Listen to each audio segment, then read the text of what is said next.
Alors voilà, bonjour les amis. Alors, nous retrouvons l'évangile de Jean, toujours au chapitre 6, et cette fois-ci les versets 52 à 59. Alors accrochez-vous un peu parce que c'est vraiment du Saint Jean. Sur quoi les Juifs se mirent à discuter violemment entre eux. Comment celui-là peut-il nous donner sa chair à manger?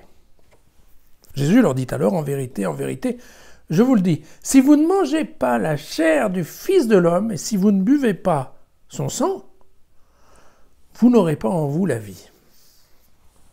Celui qui mange ma chair et boit mon sang a la vie éternelle, et moi, je le ressusciterai au dernier jour. Car ma chair est vraie nourriture, et mon sang, vraie boisson. Celui qui mange ma chair et boit mon sang demeure en moi, et moi en lui.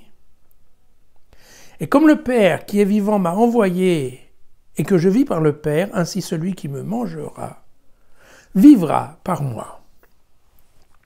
Tel est le pain qui est descendu du ciel. Il est bien différent de celui que vos pères ont mangé, ils sont morts, eux. Mais celui qui mangera du pain que voici vivra pour l'éternité. Tels furent les enseignements de Jésus dans la synagogue à Capharnaüm. Alors là, c'est un passage qu'on appelle, on lui donne un nom d'ailleurs dans l'évangile de Jean, c'est ce qu'on appelle la parenthèse eucharistique. Parce que vous comprenez bien qu'ici on parle globalement de l'Eucharistie, et que vous voyez que c'est un passage qui n'a pas grand-chose à voir avec ce qu'on avait dit hier, où c'était, vous vous souvenez, l'histoire du pain de vie, et vous voyez que maintenant on est passé du pain de vie au pain au sang, bon, ça commence à être différent. Et puis que demain, je vous rassure, on nous dira que la chair ne nourrit pas, que seul l'esprit compte. Donc vous voyez que des fois on en perd un peu la tête. Et surtout quand on est juif, et là c'est bien clairement expliqué que ce sont des juifs qui ne comprennent pas et que le passage se passe bien dans la synagogue à Capharnaüm. Donc une fois de plus, c'est un passage qui est en direction des juifs. Alors, on se pense que, comme toujours, quand il y a un sujet qui tombe un petit peu comme un cheveu sur de la soupe, souvent on pense que c'est un ajout un petit peu tardif, en tout cas c'est un ajout dans la dernière édition de l'évangile de Saint Jean, mais pourquoi avoir rajouté ce passage? Alors, pour diverses raisons, mais la première, la raison la plus importante est celle-ci, elle est liée à un des problèmes qui vient avec cette notion de christologie haute. Donc je vous ai dit que pour la communauté de Saint Jean, quand Jésus est venu sur terre, Jésus était déjà Dieu. Et il était le Fils de Dieu avant, déjà, il vivait avec son Père. Et il est venu, il s'est fait homme, sur, bien entendu, les ordres de son Père. Et c'est ainsi qu'ensuite il retourne à son Père. D'accord ? Et puis il y a une christologie un peu plus basse, on va dire, qui est par exemple celle qu'on trouve dans l'évangile de Marc, où on a un peu plus l'impression que c'est une autre approche qu'on peut avoir, qui est de dire, mais non, Jésus était un homme, et puis un jour, voilà, il a été habité par l'Esprit Saint, où Dieu est venu s'inviter dans son corps, et il en a profité pour parler aux hommes. Vous voyez, c'est deux approches qui sont un peu opposées, parce que de but en blanc, quand on vous dit oui, il y a une double nature égale de Jésus homme et Jésus Dieu, c'est pas toujours facile comme approche. Donc en fait, souvent on choisit ou de passer par Dieu qui s'est fait homme, ou de passer par un homme qui est habité par Dieu. Vous voyez.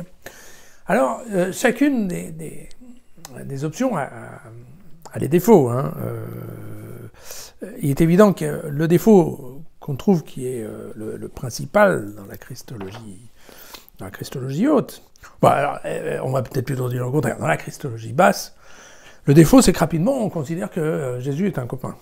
Voilà. Et donc, rapidement, on commence à lui parler comme un frère, un cousin, un copain, et on oublie.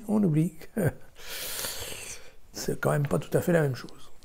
Voilà, l'inconvénient de la christologie haute, c'est que rapidement, on peut penser... Il peut y avoir des déviations de cette histoire-là, et on peut oublier que Jésus est aussi homme. Alors, qu'est-ce que ça veut dire? Ça veut dire que, globalement, on va rapidement penser que, puisque Jésus était Dieu, en fait, pour lui, écoutez, il n'y aura pas l'histoire de la souffrance, que c'est pas très grave, en fait, l'histoire de la passion, En fait, vous voyez bien, hein, l'histoire c'est que son corps va être un fantôme, va être un Jésus fake, hein, si on veut bien, et que donc, il n'y aura pas beaucoup de souffrance, que la résurrection, c'est pas vraiment une résurrection, puisque le corps, encore une fois, est un peu virtuel, enfin, vous voyez. Donc c'est ces déviations-là, d'ailleurs, que l'Église a qualifiées d'hérésie. Hein. Et vous savez, je vous avais dit que la communauté de Jean, en fait, au IIe siècle, elle va tendre à disparaître, elle va se séparer entre un certain nombre de fidèles qui vont, en fait, faire amende honorable, transformer un petit peu, rajouter le chapitre 21 de l'évangile de Jean, et venir s'agglomérer dans les autres églises, donc dans les églises qui étaient ce qu'on appelle les églises apostoliques, qui donc dépendaient de Pierre. Et puis il y en a d'autres qui vont dévier justement vers ces conceptions trop vraiment divines, on va dire, qui ont des noms d'ailleurs, hein, on appelle ça le docétisme. Et derrière le docétisme, on peut avoir les gnostiques, qui sont des gens qui eux aussi pensent que, alors c'est un peu une autre option, mais c'est un petit peu la même chose, c'est de penser que en fait l'âme, il existe une âme, avant tout il existe une âme, et que l'âme est prisonnière du corps, vous voyez, donc ça fait des choses comme ça, un peu compliqué. Et puis il y a aussi une autre dérive qu'on appelle le montanisme, qui est l'idée que, en fait, toutes ces histoires de corps et d'hommes, ça ne sert pas à grand-chose. Donc c'est en fait une secte, une déviation tout à fait anti-ecclésiale, même anti-sacerdotale, hein, qui dit qu'en fait, la seule chose qui compte là-dedans, c'est l'esprit. Hein, voilà, que si Jésus nous a envoyé le paraclète, en fait, toute la religion, ça se passe au niveau spirituel, ça se passe absolument pas au niveau, en fait, terrestre, humain, voilà. Et donc, vous voyez, ce sont ces déviations qu'on retrouve condamnées dans les épîtres de Saint Jean, hein, donc ça, vous savez, c'est d'autres textes du Nouveau Testament, qui sont des lettres un petit peu compliquées, et qui sont, justement, qui condamnent les gnostiques, et en particulier, qu'il appelle l'antichrist, voilà.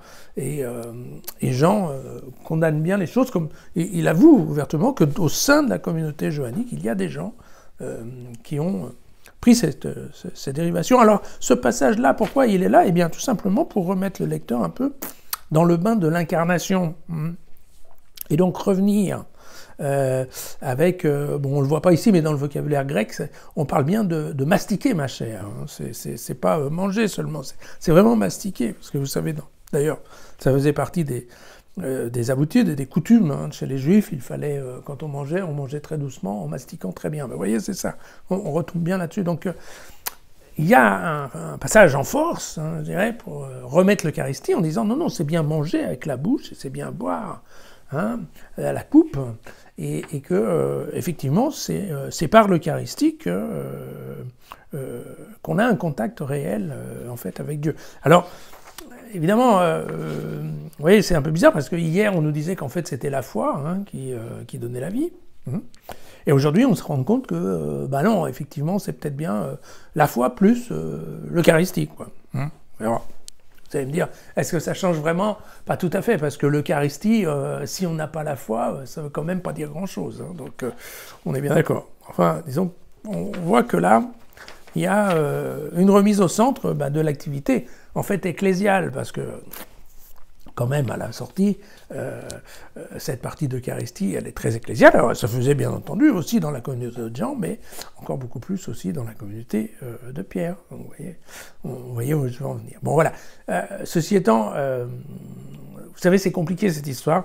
Je pense qu'on ne va pas le faire aujourd'hui, mais je pense qu'un jour il faudra qu'on aborde le thème de la transsubstantiation, qui est un mot compliqué mais qui est bien utile quand on joue au Scrabble. Cette transsubstantiation, ça veut dire, en effet, c'est le concept qui est qu'effectivement, pendant la messe, au moment de l'Eucharistie, eh bien, c'est effectivement le corps de Jésus est présent dans l'hostie, et le sang présent dans le calice. Donc vous voyez, ça c'est c'est un truc de l'Église, effectivement. Mais vous voyez qu'on est sur des sujets qui sont déjà un peu très compliqués, en tout cas pour moi. Voilà. À demain.